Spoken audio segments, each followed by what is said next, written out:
It was past midnight, and after hours of restless tossing and turning, I finally rose to fetch a glass of water.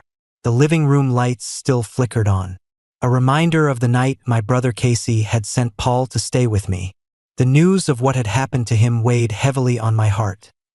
His wife had betrayed him, leaving his life in ruins. Paul, who had devoted years to the same woman, found himself blindsided in the cruelest manner. Meanwhile, Casey's son was also struggling, unable to cope with the turmoil. "Jessica, please take him in," Casey had implored. "He needs some peace." I didn't know Paul well, but I understood that his despair stemmed from a woman's treachery. Our family had already endured so much loss, and now this felt like another blow. I lost my husband Jacob 7 years ago, when I was 60. He passed away unexpectedly from a heart attack. One moment, we were crafting our dream home, a vision set to be realized within a year. Next, everything came to a halt. Jacob's death turned my world on its head, leaving me in solitude, and for years, I have borne this profound emptiness. Within me, the weight of loneliness has been pressing down more heavily of late. Tonight stands out as one of those nights. Are you prepared? This is no ordinary tale. It delves into the blurred lines of emotion, the spirals of chaos, and the silent cries of a confession yearning to break free. Each moment may ignite something profound within you, emotions you never realized were lurking beneath the surface, challenging the limits you believed were unbreakable. If this resonates with the story you've been longing to discover, then go ahead and embrace it. Hit that subscribe button and activate notifications.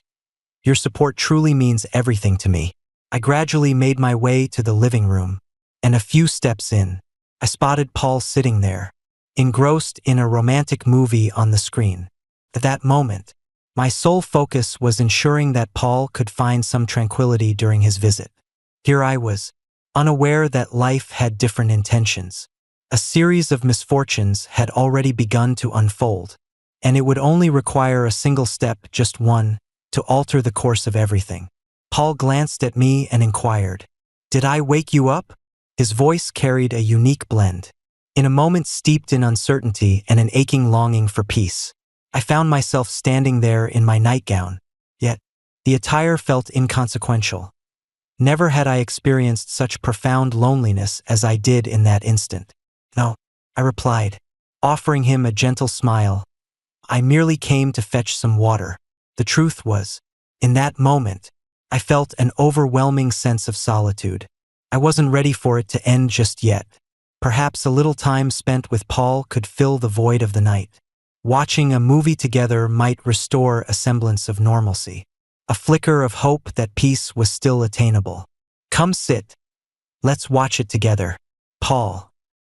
He gestured toward the vacant space on the couch beside him. The choice came easily. I yearned for the comfort of warmth and a touch of significance. So, I settled beside him. The movie began, yet my attention wavered, ensnared by an inexplicable turmoil within me. Paul's presence loomed, a stranger seated so near, his voice tinged with a subtle nervousness that contrasted sharply with the unfolding romance on the screen. As the couple drew closer, memories I believed long buried resurfaced, prompting me to glance away. In a moment of distraction, I inadvertently brushed against Paul's arm, a jolt of surprise coursing through me. I recoiled, an apology spilling from my lips, my gaze fleeing in embarrassment. Paul paused, then offered a quiet nod, reassuringly murmuring, "It's okay. Refrain. Worry about it." But in that moment, the space between us somehow felt smaller. The movie kept playing, but nothing felt the same anymore. Neither Paul nor I could find any real peace in that moment, even though we were sitting. It felt like the emptiness inside each of us kept getting in the way. I'd remember that night as the start of something more complicated than I could have imagined. That moment was like a signal of how everything was about to change. The night had taken a strange turn. Sitting there on the couch, watching a romantic movie with Paul the First, couldn't help but feel like I was drawn to him, even though I was in my nightgown sitting so close to another man after being alone for so long. There was this tension building up that I couldn't ignore. Paul's presence wasn't comforting, it was making me realize things. Maybe it was because I'd been alone for years. But being so close to another man again this way, it stirred something in me. It was confusing and weird, and I couldn't figure it out. But I was definitely feeling something for Paul. That it all started to become clear. I didn't relax for even a second until the movie ended. And when it did, I got up. I retreated to my room, settling onto my bed, allowing the stillness to envelop me for a time. I found myself in need of contemplation, yet the subject eluded me. Slumbering amidst a tempest of emotions was far from a simple reset. The night was restless, filled with tossing and turning as the weight of sleeplessness pulled me into the dawn. As the new day unfolded, I found myself drawn to the piano, seeking solace in its keys to dispel the lingering unease within me. For nearly 7 years, solitude had been my constant companion. Each morning, I yearned for some semblance of normalcy.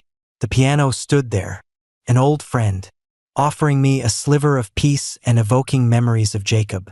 As my fingers glided over the keys, I held onto the hope that this morning might grant me some respite. Then, a sound from outside broke the stillness. A shadow loomed before the window, revealing Paul, who had ventured out for an early morning stroll through the streets of the town. Initially, he slipped past my notice, but as the melody wove through the air, he pushed open the front door and stepped inside while I continued to play, oblivious to his presence, until I unexpectedly glimpsed him standing there, silently observing me. My fingers momentarily stilled, and that tension within me surged back, more intense than before. Yet Paul simply smiled. He looked at me as if nothing in the world was amiss, and it was a beautiful moment. "Thank you," he said. "Honestly, that's the best. The best birthday gift I've ever received." Came with a rush of excitement as Paul walked in. It was as if the room transformed, transporting us to an entirely different realm. Then he spoke, his calm and genuine tone resonating in a way I had never encountered before. "What I just shared is undeniably true. Witnessing you, even for just a few minutes, was the most remarkable experience I've had in ages. And by the way, I turned 40 today." It didn't take long for me to recognize the way those words ignited something within me. I averted my gaze, attempting to reconcile the tumult of emotions with the warmth of his compliment. In that moment, for the first time in years, I felt a sense of connection, a whisper of change in the air. After the thrill of that morning, I found myself eagerly anticipating the evening. Learning it was Paul's 40th birthday sparked a desire in me to do something, anything, to make the day feel normal, special, even. An idea struck me, and I turned to him. "It's your birthday today," I inquired. "Well then, shall we celebrate? How about we indulge in some wine and slice into a cake tonight?" Paul gave me a surprised smile, as if to say, "Well, if you're suggesting it, guess tonight might actually turn out to be fun," he said, a playful glint dancing in his eyes. After a brief pause, he added with a teasing grin, "But there's a catch. You have to play the piano for me. No escaping it now."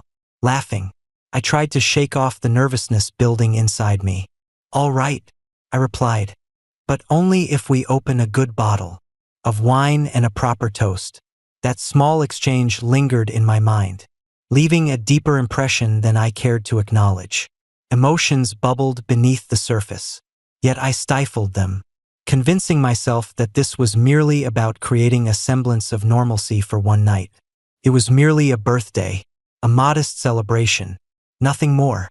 Yet, in that moment, Paul uttered something unexpected, so casual, yet so startling. It threw me off. He looked at me with that same innocent expression and asked, "How old are you?" "What, 45? I paused for a moment, caught in the stillness. I had always endeavored to embrace a sense of youthfulness. Yet the sincerity of that compliment took me by surprise, and I found myself unable to resist a smile. "Oh, not quite," I replied, brushing it off. Yet it was difficult to conceal the flicker of excitement his words ignited within me. I felt as though I were being torn in two, caught between the warmth he exuded and the tempest of emotions I struggled to contain. By the time evening descended, Paul and I had uncorked our wine and nestled into a celebration of sorts. As we conversed, I found myself drawn closer to his warmth.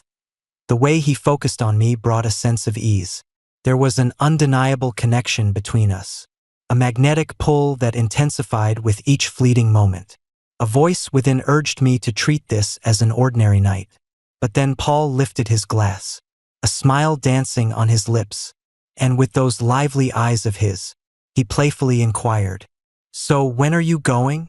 To perform a piece for me? You understand that there's no escaping it."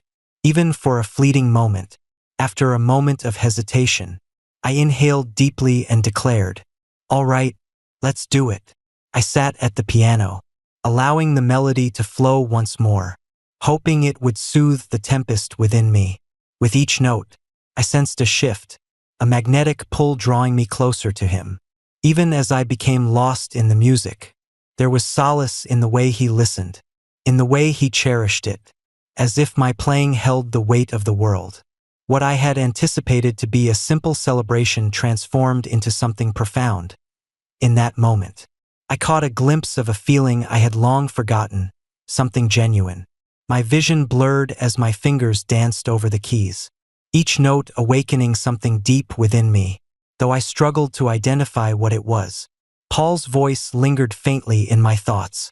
It seemed as though my heart and my mind were gradually separating from one another. I found myself utterly adrift. In the midst of it all, I found myself unaware of when to cease, my hands instinctively reaching for another melody. Suddenly, Paul appeared beside me, placing his hands gently over mine. "You're an amazing woman," he said. He spoke, his voice gentle and slightly unsteady, "and you play the piano so beautifully." His words reverberated in my mind, creating an odd void. His warm hands resting on mine had a way of anchoring me, even as my feelings descended into deeper turmoil. "Let's be honest. You're feeling worn out," he spoke gently, his voice steady and comforting. "How about we take a moment to relax on the couch?" With a gentle touch, Paul guided me to the couch, and I found myself caught in a whirlwind of emotions, unable to fully grasp the significance of the moment. As I settled down, my thoughts continued to swirl, and then Paul returned to the piano. I watched in awe as his hands glided effortlessly over the keys, and suddenly, he began to play my favorite melody. Instantly, I recognized it, the song that had resonated within me for years, always stirring something profound. With each note he played, my heart raced, enveloped in the magic of the music, brought back memories I wasn't prepared to confront. I sat there, absorbing the music that enveloped the room, igniting a spark within me. Eventually, I could no longer remain still. The melody he played beckoned me, drawing me in as if it were a siren's call. Slowly, I approached him, attempting to soothe the turmoil in my chest. Standing beside him, I found myself at a loss for words. "You're really good at this," I managed to say. My voice quivered as I struggled to conceal the rapid thumping of my heart while you played my favorite song. My words hung in the air, reverberating through the room as my emotions collided within me. "Who might you be, Paul?" I asked, my voice barely above a whisper. "You're really getting to me. I've never felt like this before." Before I was entirely engulfed by a whirlwind of emotions. Confusion, excitement, terror, and joy all intertwining, our eyes locked, and the proximity between us was palpable. I could sense his breath, gazing into his eyes. It was as if I were plunging into an alternate reality. And in that instant, time ceased to exist. The way he regarded me sent my heart racing, enveloping me in warmth. In that fleeting moment, it felt as though we were the sole inhabitants of the universe, and everything else faded away, creating a profound clarity in the chaos of life. In that moment, it was just the two of us. The world around us faded into oblivion, and clarity washed over me in a way I had never experienced before. My gaze was locked onto his, and for a fleeting instant, Nothing else held significance. All the confusion, fear, and chaotic thoughts evaporated, leaving only Paul and me in our own universe. His hands rested lightly on my waist, firm enough to anchor me yet gentle enough to allow me to breathe. My head spun, and I couldn't discern whether it was the wine or the torrent of emotions coursing through me. Without Paul's steady presence, I feared I might falter. The depth in his eyes drew me closer, and in that instant, his warmth enveloped me, instilling a profound sense of safety that provided the balance I desperately needed.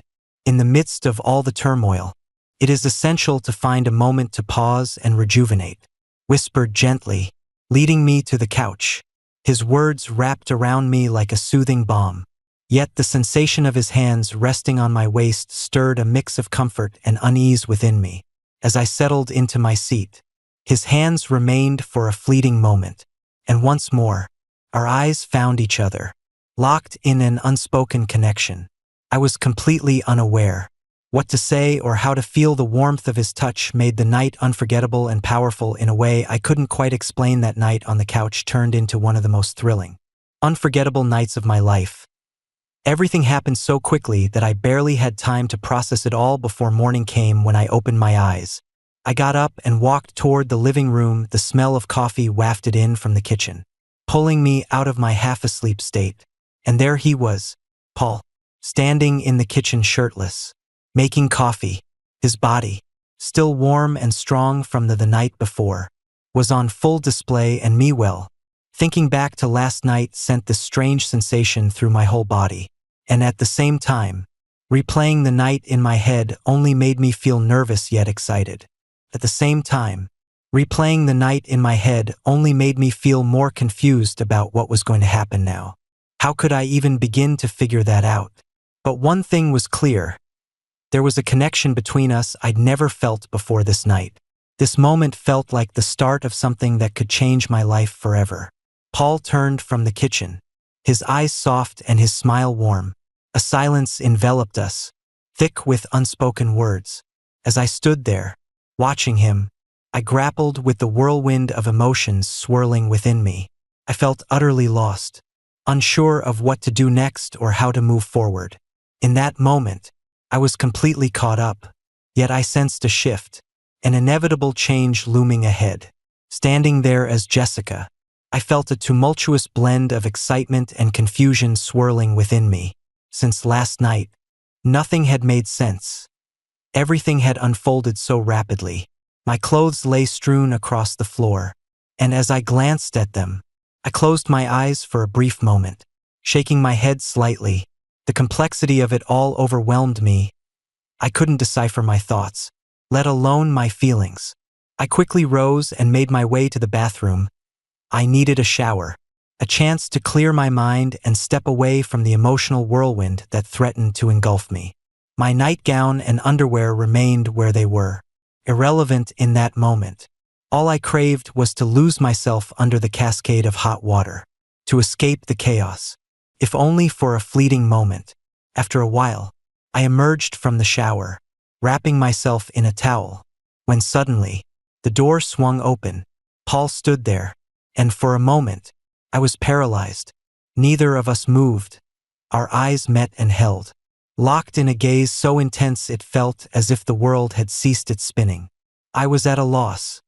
The confusion swirling within me must have been evident, leaving me feeling utterly exposed and vulnerable. Yet, despite that, I couldn't suppress the words that surged forth, spilling out in a rush. "I don't even know what's going on," I said, my voice trembling slightly. "What we're doing, I know it's so wrong, but it feels like I'm dreaming." Paul took another step closer. His eyes were a tempest of conflicting emotions, leaving us both uncertain of what lay ahead. I yearned to speak, to break the silence, but the words eluded me, trapped in the depths of my mind. "Your coffee is prepared and waiting for you," Paul spoke, his voice trembling slightly as my gaze fell upon him. It struck me how chaotic and yet oddly beautiful everything was, a reflection of my disregard for the future. In that fleeting moment, as I settled into my chair with a warm cup of coffee, A tempest of confusion swirled within my heart. Across from me sat Paul, our eyes meeting in a silent exchange. Each glance a reminder of the whirlwind that had unfolded between us. It all transpired so swiftly that I struggled to grasp the depth of our actions. What emotions lingered beneath the surface that I longed to articulate. In search of clarity amidst the chaos, the right words eluded him. Jessica, Paul began, his voice heavy with emotion. What we did was so wrong. I am aware of that. Why did we allow this to unfold? His eyes reflected guilt. Yet there was an understanding. He recognized, as I did, that events had spiraled beyond our grasp. We ought to feel regret. This was a path we should have never taken. I had done it. There was a moment of stillness as my thoughts became entangled. Yet, at last, I discovered my voice. Yeah, perhaps it all unfolded too quickly. Yet, it wasn't right. We allowed complexities to weave their way in. And now, in hindsight, it all seems so nonsensical. This was a misstep for both of us. I remarked. A heaviness settled upon my chest. Yet an odd sense of relief washed over me as I acknowledged the truth. We had both crossed a line. Paul fell silent for a moment, his gaze fixed on the floor, before finally lifting his eyes to meet mine. Let's pretend this never happened, Jessica said, his voice steady yet gentle.